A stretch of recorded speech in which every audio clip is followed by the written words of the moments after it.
First எண்ணெய் ஊற்றி ஆரம்பிட்டா. நான் இப்போ உருளைக்கிழங்கு இது சிக்கன் மட்டன் மாரியே எப்படி செய்யறதுன்னு சொல்கிறேன். குழந்தைங்க பெரியவங்க எல்லாருமே சாப்பிட்லாம். தயிர் சாதம், பருப்பு குழம்புக்கு எல்லாத்துக்குமே சாப்பிட்லாம். அது எந்த மாரின்னு பாருங்கள். ஒரு நிமிஷம் நான் இப்போ செய்ய ஆரம்பிக்கிறேன். ஃபஸ்ட்டு வந்து எண்ணெய் ஊற்றி அனல் இது பண்ணிக்கணும். அப்புறம் கடுகு போடுறேன். கடுகு, கடலைப்பருப்பு, உளுத்தம் பருப்பு போட்டுக்காங்க.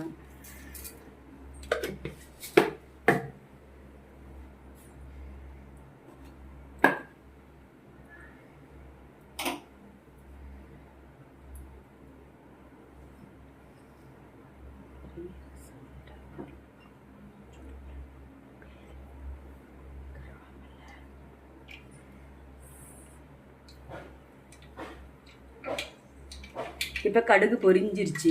இதுக்கு மேலே இஞ்சி, பூண்டு, கருவேப்பிலை எல்லாம் போட்டுக்கணும். அடுத்தது உருளைக்கிழங்கு, பொடி பொடியாக கட் பண்ணி வச்ச உருளைக்கிழங்கு.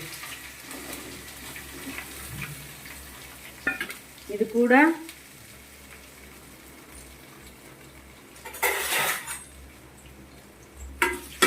உப்பு, லைட்டாக உப்பு போட்டுக்கணும்.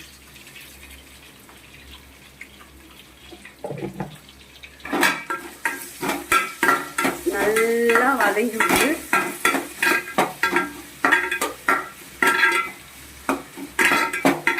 அடுத்து மிளகாத்தூள், சிக்கன் மட்டன் தூள், பெப்பரு, சீரகப்பொடி, சோம்பு பொடி, மிளகாத்தூள், இதெல்லாம் மஞ்சத்தூள், இதெல்லாம் இதில் போடணும்.